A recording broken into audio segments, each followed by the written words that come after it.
our YouTube channel, Storytime Fun. If you'd like to donate to the podcast, you can simply do it at PayPal, anonymous content. Just look in the summary below, and you can even check out and buy some of our books on Amazon.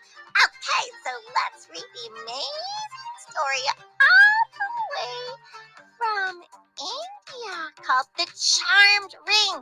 The Charmed Ring. I love that story. Me too, me too. So, a father who was a merchant gave his little son 300 rupees. What's rupees? That's money. Oh my gosh, that's a lot of money. 300 rupees. I know. So the dad told him, go into another country and try your luck in the trade. Oh boy. So the little boy took the money and went out to different countries, and then soon he came across some herdsmen quarreling over a dog. Oh, this dog is terrible. Yes, we need to get rid of this dog. Woof. Oh, the little boy said, please don't kill the dog. He said, please. He goes, I will give you 100 rupees for it. He said, What? 100 rupees for this old mutt? and the boy said, yes, please. So they quickly took 100 rupees, which was a lot of money. And then the little boy took the dog, and he went to the next part of the country. Then he saw some people fighting with the cat. Meow. And the people wanted to hurt the cats. Oh, please don't hurt the cat. The little boy said, please don't hurt the little kitten. I will give you 100 rupees for the cat. What? 100 rupees for this old kitten? Sure, they said. So the little boy now had a dog and a cat. Whoop, meow. And then the little boy walked, and then he saw people fighting over another animal.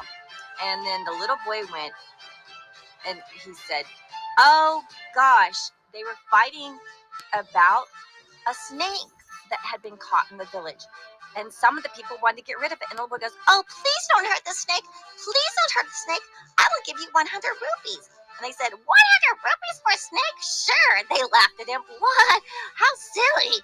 So when the boy came home, he had a snake, a dog, and a cat in exchange for 300 rupees, which was like $300 million, right? Yeah. So the dad was very angry. What a fool you are. And so the dad was very, very mad that the boy had wasted all his money that the father gave to him. And the father said, go and live in the stables and repent of your foolishness. You shall never enter my house again. The little boy didn't understand why his dad was so mad at him. So the little boy went and lived in the stables. His bed was the grass spread for cattle. You mean hay? Yeah, and his companions were the dog, woof, the cat, meow, and the snake, which the boy had purchased so dearly, saving each of their lives. The creatures became very fond of him. The dog loved him. Woof. The cat loved him. Meow. And the snake would take care of him. The cat would sleep at his feet. The dog would sleep at the boy's head. And the snake covered his body. And one day, the snake said, oh, hello, little boy. Tap. Hi. I just wanted to tell you, thank you for saving me. I am the son of Raja and Raja. One day, when I had come out of the ground to drink the air, some people seized me, and they would have slain me if you had not arrived to my rescue. But I do not know how I shall ever be able to repay you for your great kindness you've shown to me. Would you that you knew my father, how glad my father would be to see his son's rescuer. Well, I rescued you. You are a son of a Raja? Yes, I am. Well, where does your dad live? I would like to go see him. Shall we go? Well, said the snake, who's now a boy that used to be a boy. Do you see that mountain way over there? At the bottom of that mountain, there is a sacred spring. If you come with me and dive into that spring, we shall both reach my father's country. Oh, how glad my father will be to see you, that you saved me. He will wish to you to reward you for saving me. But how can he do that? How can he do that? whoever you may be pleased to accept something at his hand. If he asks you what you would like, you would perhaps do well to reply. Tell my father you would like the ring on his right hand and the famous pot and spoon which he possesses. The ring on his right hand, the pot and the spoon? Oh, wow! With these in your possessions, you will never need anything, for the ring is such that a man has only to speak to it, and immediately a beautiful furnished mansion will be provided for him, while the pot and the spoon will supply him with all the manner of the rarest and most delicious food. Wow, I never have to cook again. My mom would like that. My dad would like that. Oh, a big house. Oh, it's been nice to sleep in the stables, but a nice house would be so much better. Right, cat? Right, dog? Meow, meow, woof, woof. And so the little boy agreed to accompany the snake, followed by his companions, the cat and the dog. Meow, meow, woof, woof. So the snake, the dog, the boy, and the cat all walked to the well at the bottom of the mountain where the sacred well was. The boy and the snake were prepared to jump in according to the snake's directions. Oh, master, said the cat and the dog. Meow, meow, woof, woof. When they saw he was about to do, what shall we do? Where shall we go when you jump into the spring? Oh, wait for me here, the little boy replied. I'm not going far. I shall not be long away. So the boy dived into the water with the snake. Splash, splash, splash. Oh, woof, woof, what'll we do? Said the dog to the cat. Oh, we must remain here, said the cat, as our master told us. We shouldn't be anxious for food. You know what? Meow. Go to the people's houses and get some food for us, doggy. Don't worry. So the cat went and got food, and they both lived comfortably till their master came again and joined them. The young man and the snake reached their destination in safety. The information of their arrival was sent to the Raja. His Highness commanded his son and the stranger to be before him. Come before me, stranger, who has brought my son back to me. Oh, but the snake refused, saying that it could not go to its father till it was released from the stranger who had saved it from the most terrible death, and whose slave it therefore was. Then the Raja went and embraced his son. You mean the Raja, the dad, embraced his snake son and saluted the stranger, welcoming him to his major. Welcome, stranger, young boy, who brings my son back home to me. The little boy stayed there for a few days, during which he received the Raja's right-hand ring, the pot and the spoon. What would you like in return for bringing my son back, young boy? Let's see. The snake boy told me to ask for the ring on your finger, the ring on your right finger, and the pot and the spoon. So the Raja gave him the right-hand ring, the pot and the spoon, in recognition of his highness' gratitude to the boy for saving his son and bringing his son home. The little boy returned, and on top of reaching the spring, he found his friends, the dog and the cat. Meow, meow, woof, woof, woof. They were so excited to see the boy return. They told one another all the experience they had since they last seen each other, and were all very happy. They walked together to the riverside, where it was decided to try the powers of the charm ring, the pot, and the spoon. Hey, the little snake boy told me that this ring will give us a home, and the pot and the spoon will give us food. The merchant's son, the little boy, spoke to the ring. Hello, ring. Can you give me a house? And immediately a beautiful house and a lovely princess with golden hair appeared. Poof, poof, poof. Then the little boy spoke to the pot and the spoon. Hello, we'd like some food for me and my friend the cat and the dog. Yes, yes, please, said the cat. Yes, yes, woof, woof, said the dog. Most beautiful, delicious of food were everywhere, with caterers with trays of food, pasta and chicken and beef and vegetables and the most beautiful pigs and ducks and every kind of food and breads and cookies and candies and delicious fruits and drinks. And the little boy saw the beautiful princess, and he was smitten with her. Oh, hi, hello.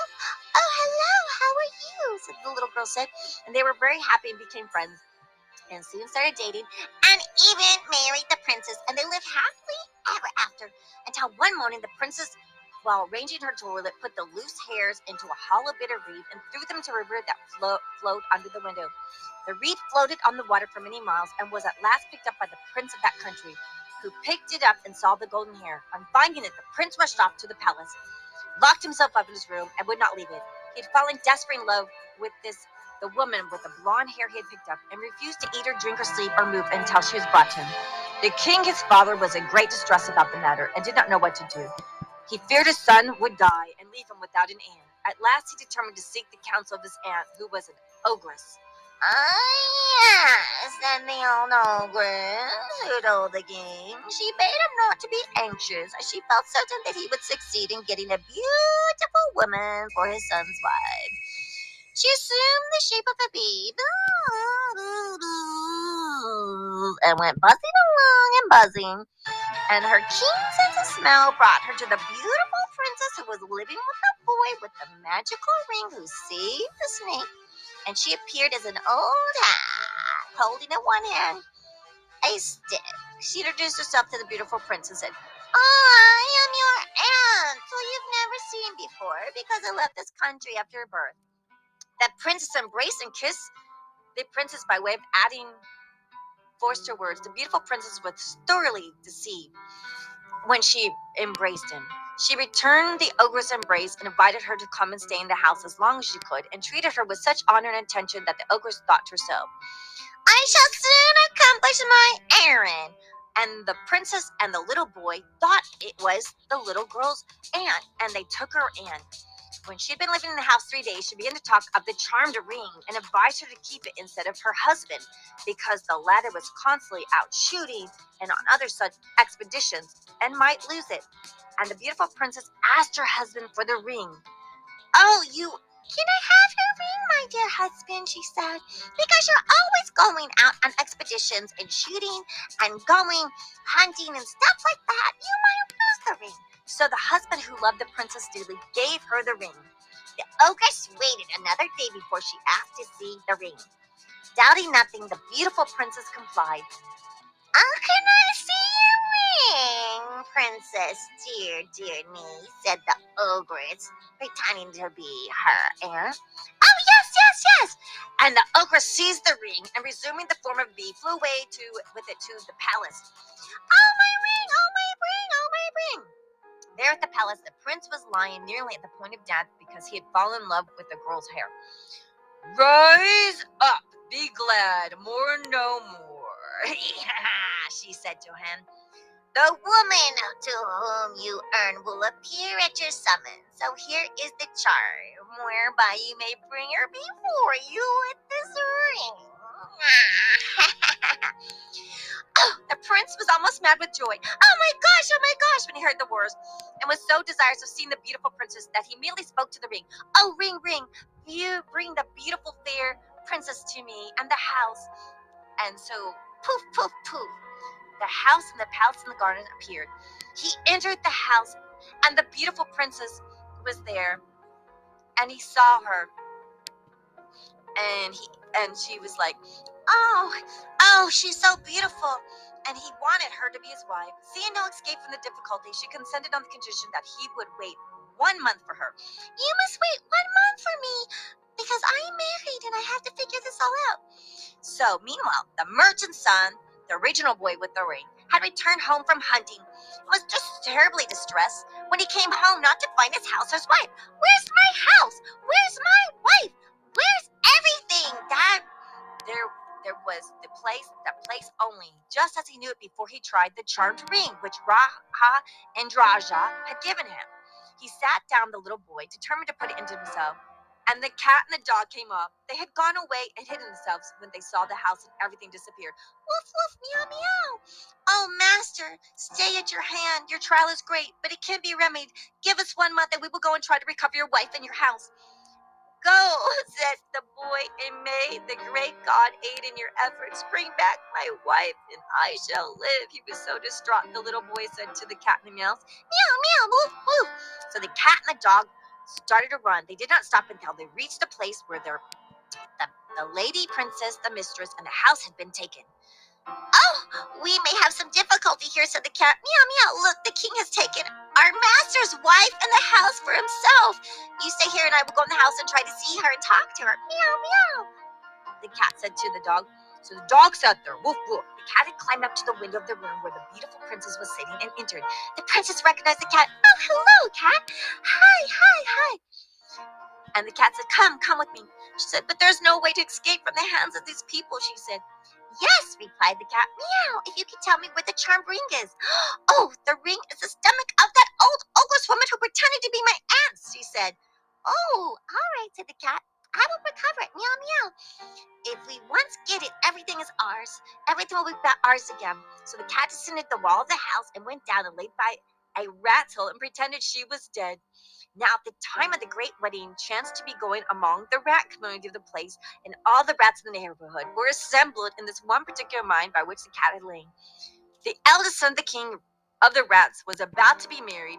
The cat got to know this and at once conceived the idea of seizing the bridegroom and making him render the necessary help. Then the procession poured forth of the wedding, whole squealing and jumping in honor of the occasion, immediately spotted the bridegroom and pounced down on him. Oh, let me go, let me go, said the terrified rat. Oh, let him go, squealed all the company. It's his wedding day, they said to the cat. No, replied the cat. Not unless you do something for me. I will only release this mouse king that's getting married if you'll do something for me. Listen, the ogress who lives in that house with the prince and the wife, which isn't him because he stole it, has swallowed a ring by tricking to be our boy's and princess aunt.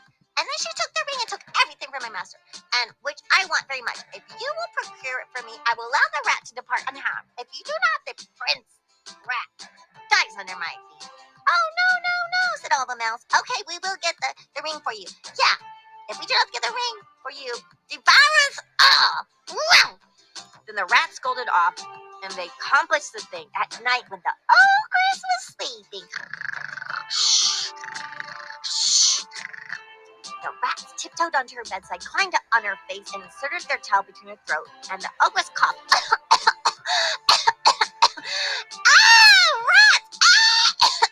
And the ring came out of her mouth and rolled on the floor. The rat immediately seized the precious ring and ran off to the king, who was very glad, and went to the cat. Hi, we got it. Look, said the cat and the dog, and released its son. So as soon as the cat received the ring, she started back with the dog to go and tell her master all the good tidings.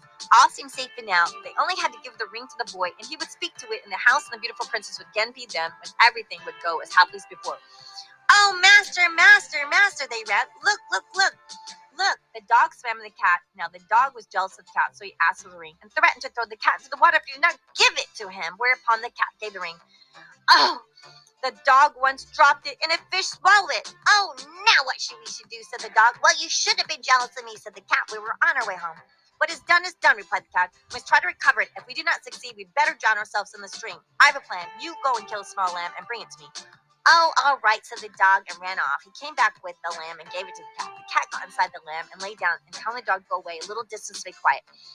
Not long after, a bird whose beak can break the bones of the fish came down and hovered over the lamb and eventually pounced on it to carry it away.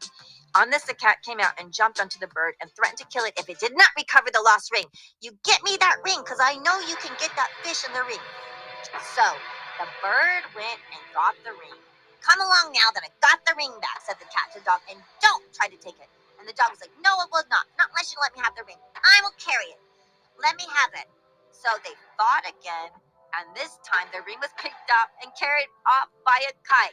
Oh no, there it goes, away to a big tree, the cat exclaimed. Oh no, what have I done, cried the dog.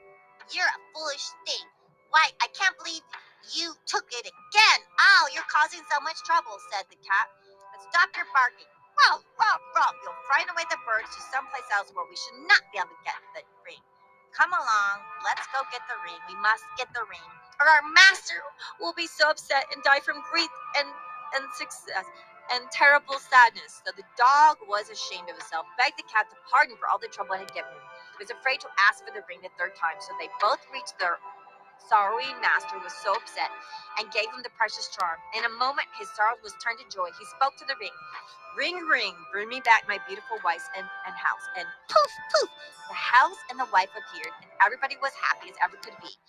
And they said, we promise not to be jealous, and we all work together, and we only take what's ours, and we don't take what's others. Right? Right. They made a truce from then on, not to be jealous of one another, not to take what's not theirs, and to work together and become friends. Wow, that's such a nice story. Yeah, the end. Make sure you download the podcast and be our friend and subscribe to our YouTube channel. Let us know your favorite story, like Skip Boots, My Big Fat Pink Bunny Hopper, or My Pet Alligator Wellington, or My Pet Dinosaur Blimpy, or the Swiggles. Let us know your favorite story in the comments. And if you'd like to donate the podcast, you can simply do it by PayPal anonymous content. The information's below in the summary, and you can even buy some of our books on Amazon. The links are below. Like Skip Boots Big Safari Adventure. Yeah, support us. We love you too. Thanks for making us a top 1% podcast all around